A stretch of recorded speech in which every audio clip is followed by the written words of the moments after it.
I stared at my phone screen, rereading the group chat message for the third time. The family WhatsApp group, titled the Carter Family Circle by my mother, was unusually active for a Thursday afternoon. Mom, emergency family meeting tonight at 7 p.m. We need to discuss Lena's unemployment problem before it gets worse. Dad, I agree. This situation has gone on long enough. Brother Ethan, someone seriously needs to talk sense into her.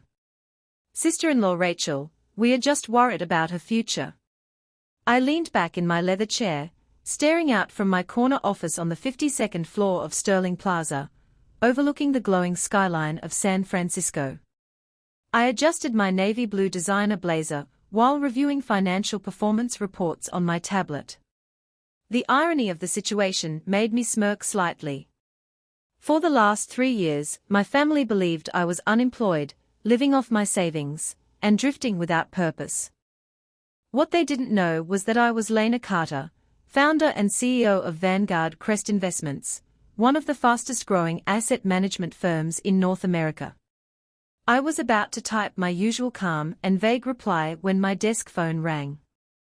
Miss Carter, this is Olivia from the executive boardroom. The board members are assembled and ready for your announcement regarding the Dalton Enterprises acquisition.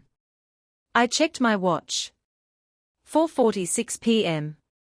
The family intervention was only 2 hours away. Perfect timing, Olivia. Tell them I'll be there shortly. I paused, staring again at the group chat. Then an idea crossed my mind, something bold I had secretly imagined doing for months. Actually, Olivia, patch this call to my mobile phone. I want to continue it while I walk.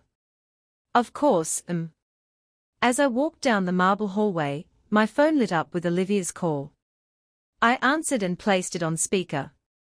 Miss Carter, the board is ready to finalize the Dalton Enterprises acquisition. The $3.1 billion deal is approved and awaiting your official press announcement. My family chat remained open on my screen. I typed slowly. Me, about tonight's meeting. I might be a little late. Work is getting busy. The responses came instantly.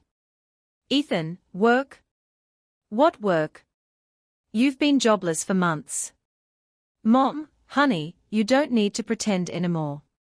Rachel, it's okay to ask for help. I inhaled deeply, feeling 3 years of patience building into one decision. Maybe, it was finally time to tell the truth.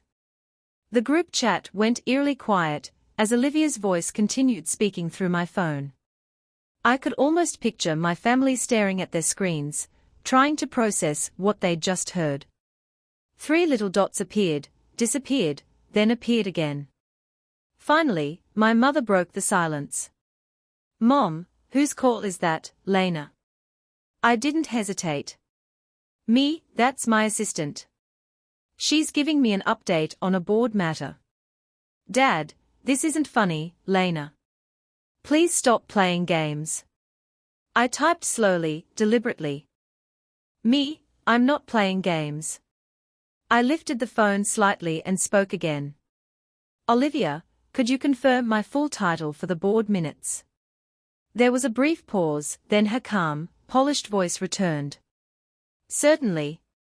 Lena Carter, founder and chief executive officer of Vanguard Crest Investments, with current assets under management totaling $4.9 billion. The silence that followed felt heavier than anything my family had ever said to me. 30 seconds passed. Then another 30. Finally, I typed one sentence. About that emergency meeting to discuss my unemployment. My phone immediately started ringing. Mom? I answered. Lena, she said, her voice shaking. Did we just hear someone say you manage almost $5 billion? 4.9, I replied gently. And yes. But you told us you were between jobs, she said. You said you were figuring things out. I never said I was unemployed, I answered. I said I was building something. You live in that tiny apartment, Dad suddenly said in the background.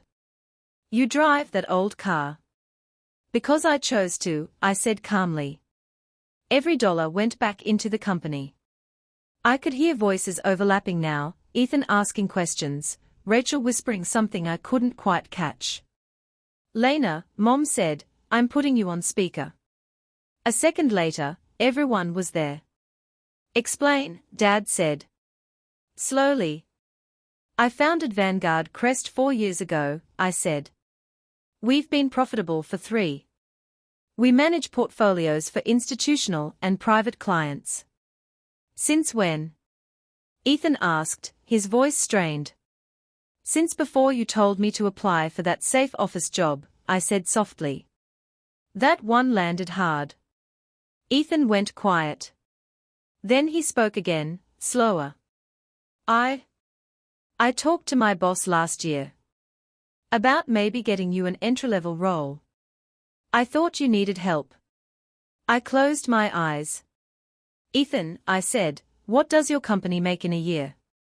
About $12 million. Why? Because Vanguard Crest generated $16 million last quarter in management fees alone. No one spoke. Not a single word. And for the first time in years, I felt the truth finally doing the talking for me. The silence on the line stretched so long that I checked my phone to make sure the call hadn't dropped. It hadn't.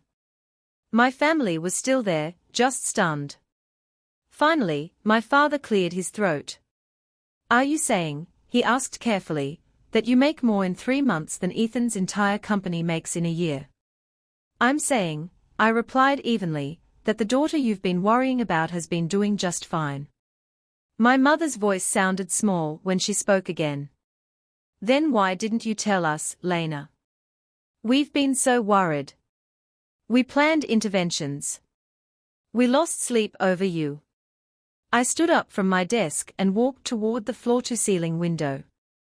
Below me, the city pulsed with life, people rushing to meetings, chasing deadlines, building futures. I had done the same thing, quietly, 4 years.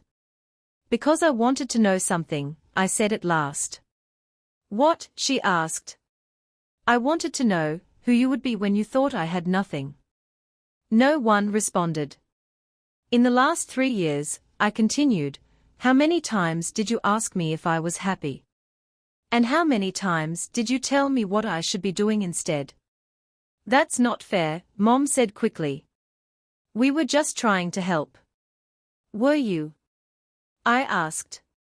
Or were you embarrassed by a daughter who didn't fit your definition of success? I heard whispering on the other end of the call. Ethan muttering something. Rachel trying to hush him. Then Ethan spoke again. Lena. I need to apologize. I sat back down, my heart suddenly heavy. I treated you like you were the family failure, he said quietly. And you let me. I did, I said. Because I needed to know whether your love for me was conditional. The family group chat, silent until now, suddenly exploded. New names appeared as Ethan started adding people, cousins, aunts, uncles. Ethan, everyone needs to hear this. My phone vibrated non-stop as messages poured in. Ethan, Lena, tell them. Tell everyone. I sighed, then typed. Me, hi everyone. For those just joining, I'm not unemployed. I'm the CEO of Vanguard Crest Investments. We manage $4.9 billion in assets. The reactions were immediate. Aunt Claire, what? Cousin Daniel, is this a joke? Uncle Robert, Vanguard Crest. I've heard of that firm. Grandma, I'm very confused. My phone rang again. This time, it was Rachel. Lena, she said, barely letting me speak. I owe you an apology. I've been so condescending to you. All those times I gave you career advice, I couldn't help but smile sadly. Rachel, it's okay. No, she insisted. Last Christmas, I literally gave you a book called Finding Your Purpose After 30. I laughed despite myself. I actually read it. It was pretty good. Oh my God, she groaned. I'm mortified. As I ended the call, the group chat continued to light up. Shock was slowly giving way to something else. Pride. And maybe, finally, understanding. The silence on the line stretched so long that I checked my phone to make sure the call hadn't dropped. It hadn't. My family was still there, just stunned. Finally, my father cleared his throat. Are you saying, he asked carefully, that you make more in 3 months than Ethan's entire company makes in a year? I'm saying, I replied evenly, that the daughter you've been worrying about has been doing just fine. My mother's voice sounded small when she spoke again. Then why didn't you tell us, Lena? We've been so worried. We planned interventions.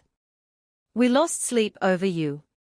I stood up from my desk and walked toward the floor-to-ceiling window. Below me, the city pulsed with life, people rushing to meetings, chasing deadlines, building futures. I had done the same thing, quietly, for years. Because I wanted to know something, I said at last. What? She asked. I wanted to know who you would be when you thought I had nothing. No one responded.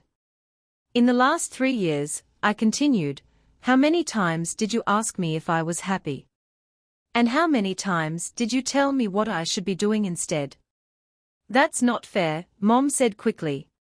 We were just trying to help. Were you? I asked. Or were you embarrassed by a daughter who didn't fit your definition of success? I heard whispering on the other end of the call. Ethan muttering something. Rachel trying to hush him. Then Ethan spoke again. Lena. I need to apologize. I sat back down, my heart suddenly heavy. I treated you like you were the family failure, he said quietly. And you let me. I did, I said. Because I needed to know whether your love for me was conditional. The family group chat, silent until now, suddenly exploded. New names appeared as Ethan started adding people, cousins, aunts, uncles. Ethan, everyone needs to hear this. My phone vibrated non-stop as messages poured in. Ethan, Lena, tell them. Tell everyone. I sighed, then typed. Me, hi everyone. For those just joining, I'm not unemployed. I'm the CEO of Vanguard Crest Investments. We manage $4.9 billion in assets. The reactions were immediate. Aunt Claire, what? Cousin Daniel, is this a joke? Uncle Robert, Vanguard Crest. I've heard of that firm. Grandma, I'm very confused. My phone rang again. This time, it was Rachel. Lena, she said, barely letting me speak. I owe you an apology. I've been so condescending to you. All those times I gave you career advice, I couldn't help but smile sadly. Rachel, it's okay. No, she insisted. Last Christmas, I literally gave you a book called Finding Your Purpose After 30. I laughed despite myself. I actually read it. It was pretty good. Oh my God, she groaned. I'm mortified. As I ended the call, the group chat continued to light up. Shock was slowly giving way to something else. Pride. And maybe, finally, understanding. The messages in the family group chat kept coming, faster than I could read them. Shock slowly turned into embarrassment, then curiosity. Questions replaced accusations. My mother finally typed again. Mom, Lena, we need to talk properly. Can you come over for dinner tonight? Not an intervention. Just talk. I glanced at the time on my phone. Then at the stack of documents on my desk. Me, I can't tonight. I have a board meeting about the acquisition, and then dinner with international clients. Dad, international clients. Me, Dad, I run an international investment firm. I have clients from everywhere. Before he could respond, my office door opened. Olivia stepped in, looking polished but slightly concerned. Miss Carter, the board is ready.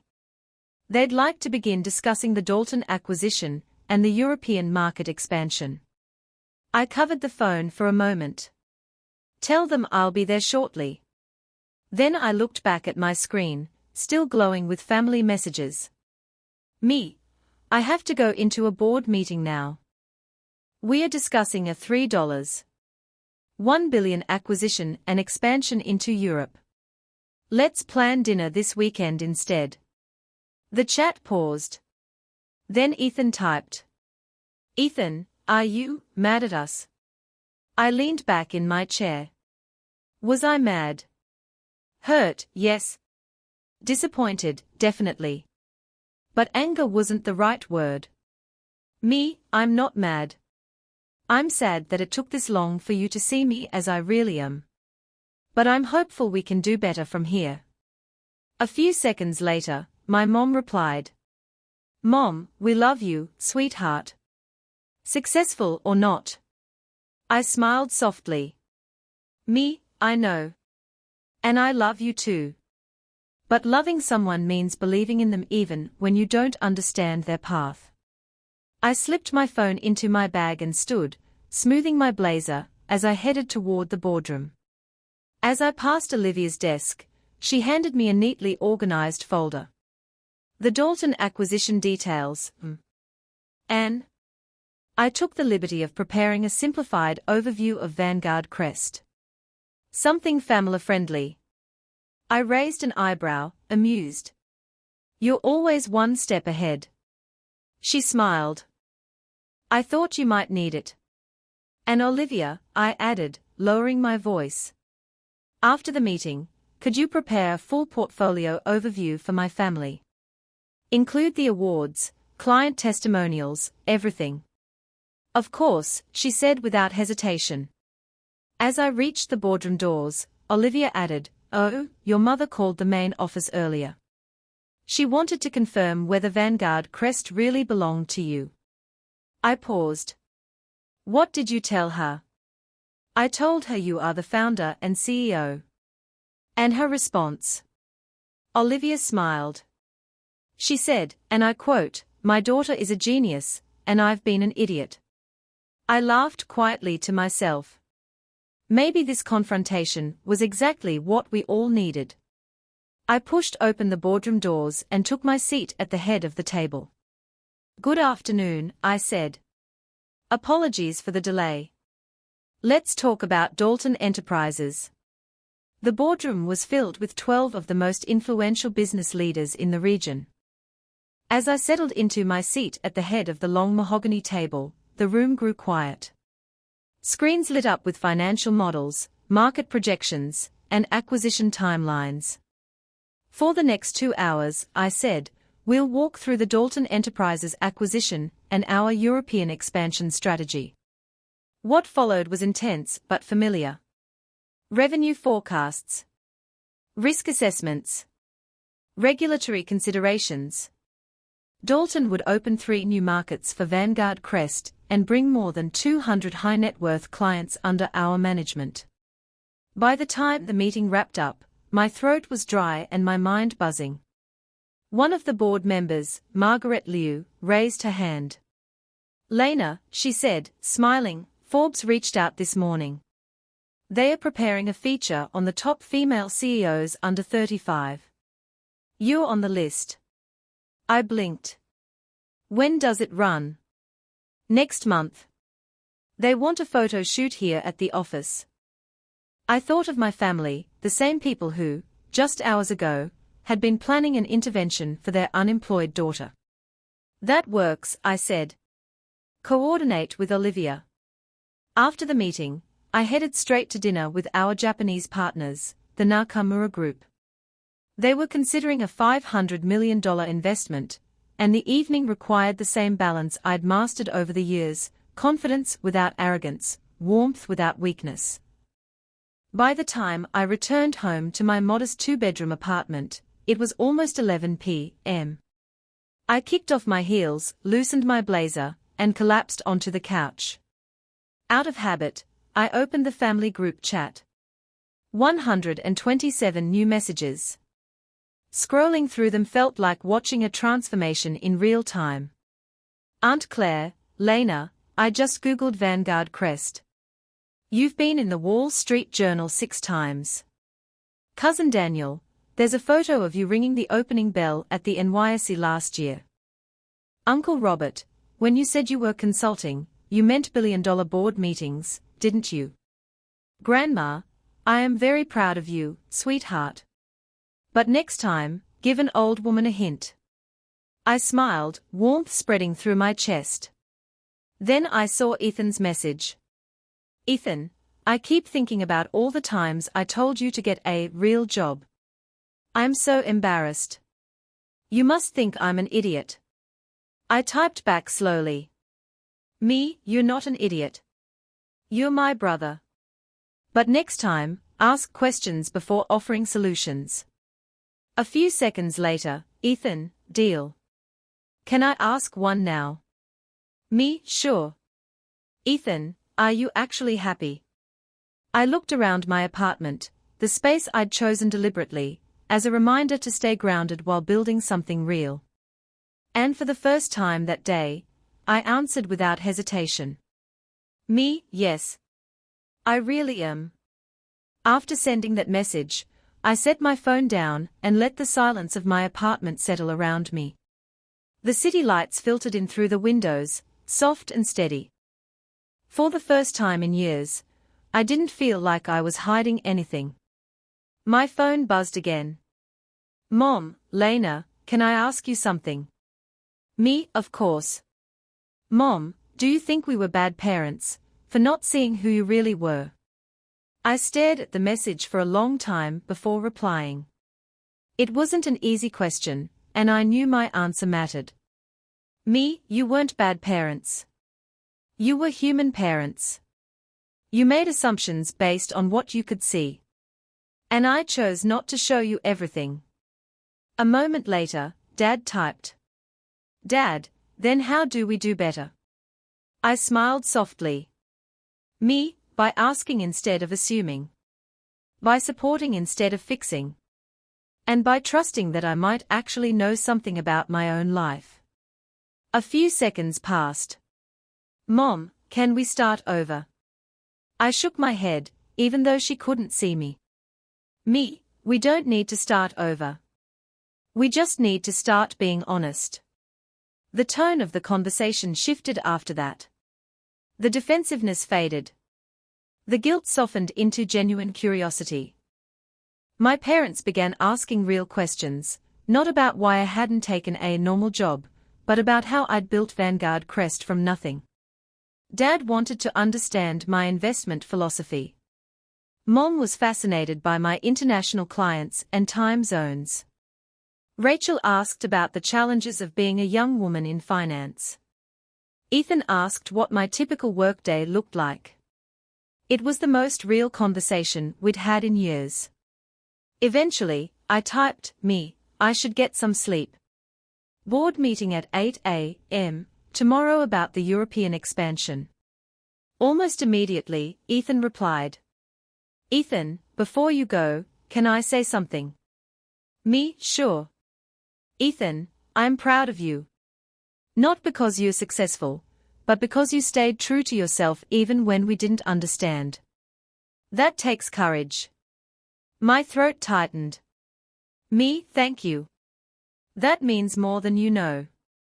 Mom followed with one last message. Mom, dinner this Sunday. I want to hear everything. Me, I'd love that. Just don't be surprised if I show up dressed a little nicer than jeans.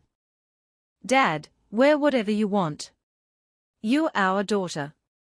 We are proud of you. As I got ready for bed, I realized something important. For the first time in 3 years, I wouldn't have to edit myself around my family. No more half-truths. No more strategic omissions. Just honesty. Just me. And that felt like the biggest success of all. The next morning, the Hartwell acquisition announcement made the front page of the Financial Times. My phone buzzed non-stop with alerts, news updates, and social media notifications. Vanguard Crest Investments was being described as one of the most impressive success stories in recent investment history. I had multiple quotes in the article about our expansion plans. By 9 a.m., my phone started ringing again, this time with messages from family members who had seen the news. "Mom, Lena, you on the front page of the Financial Times." "Ethan, my co-workers are freaking out. Apparently, I'm related to a financial genius." "Rachel, I'm framing this article." Even Grandma sent a text. "Grandma, Lena, when you said you were figuring things out, were you actually figuring out how to manage billions?" I laughed aloud and typed back. "Me, something like that, Grandma." The messages kept coming, but I didn't mind. I felt a sense of relief and pride unlike anything I'd experienced before. For the first time in years, my family wasn't imagining who I was. They were finally seeing the real me. After a brief breakfast, I went to the office to start the day of board meetings and client calls. Olivia had already prepared a detailed schedule for the European expansion, complete with market analysis, financial projections, and travel logistics.